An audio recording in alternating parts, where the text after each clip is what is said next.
ایک بزرگ اللہ والے بیٹھے، ایک آدمی ملاقات سے آیا، ملاقات سے آگے بیٹھا، تھوڑی دیر بعد آنا اے اللہ والے ہو تسنی چھت جو میں ویکھا اے بالا پجنا بیا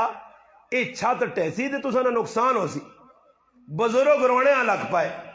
اس آقا گھبراؤ نہیں اللہ والے ہو میں بالا آن کے پا کے دیسا۔ اس آقا ماں بالے نہیں فکر نہیں،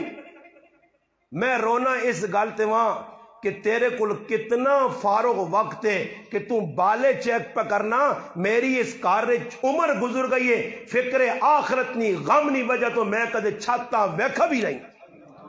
کہ تو بیان کے بالے گرنا تو بہنا بالا پجیا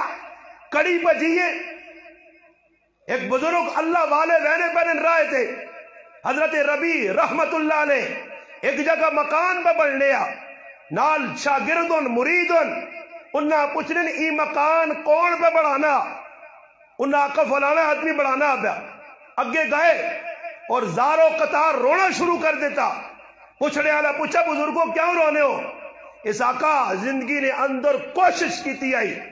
20 سال ہو گئے کوئی گل بھی لا یعنی نہیں کی تھی، آج پہلی اری لا یعنی گل منہ چ نکلی ہے مکان کسنا کون بڑھانا، ماں کی لگے کہ میں پوچھا ہی مکان کسنا بڑھا، آج پہلی اری زبان جو لا یعنی جملہ نکلا جس تو بڑا دکھ پہ ہونا کہ زندگی نے اندر میں کوئی ایسی گل نہیں کی تھی جڑی خلاف شریعت اللہ رسول نے مخالفت جو میں مسلمانہ انہوں نے زندگی بھی ویک، اور آج تو بھی ویک کہ صبح تو کہنے کے شام تک تیری زندگی نا اکثر حصہ لا یعنی گلن فضول گلن حبس گلن گزرنا، قرآن پہ اہلنا افا حسبتم انما خلقناکم حبسا، اللہ میں تسا فضول نہیں پیدا کیتا، حبس نہیں پیدا کیتا، فضول نہیں پیدا ہوئے، دنیا ہر چیز نہ ایک مقصد ہونا، اے لاؤڈ سپیکر ہے اے مائک ہے، مقصد کی ہے لوگوں تک آواز پہنچانی، اگر مقصد تو ہٹ گیا تو اس لاؤڈ سپیکر نہیں لوڑ کوئی نہیں، اس مائک نہیں لوڑ کوئی نہیں، پکھا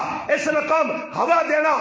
دینا چھوڑ سی، کباڑی نے حوالے ہو سی، لوہے والے نے حوالے ہو سی، چاہ کے بار بار ایسی دنیا کوئی بھی چیز ایسی نہیں جس نہ مقصد نہ ہوئے، مقصد تو ہٹ سی اس نے کوئی قدر و قیمت نہیں۔ انسانا مسلمانہ تیری زندگی میں بھی ایک مقصد ہے، اس مقصد تو ہٹا تو جس طرح لوہے والا کباڑ خانے جو پکھے آوانا بلف آوانا لوڈ سپیکر آوانا دنیا نے کباڑ آوانا، اللہ خدا بھی چاہ کے جہنم نے کباڑ خانج وادی سی۔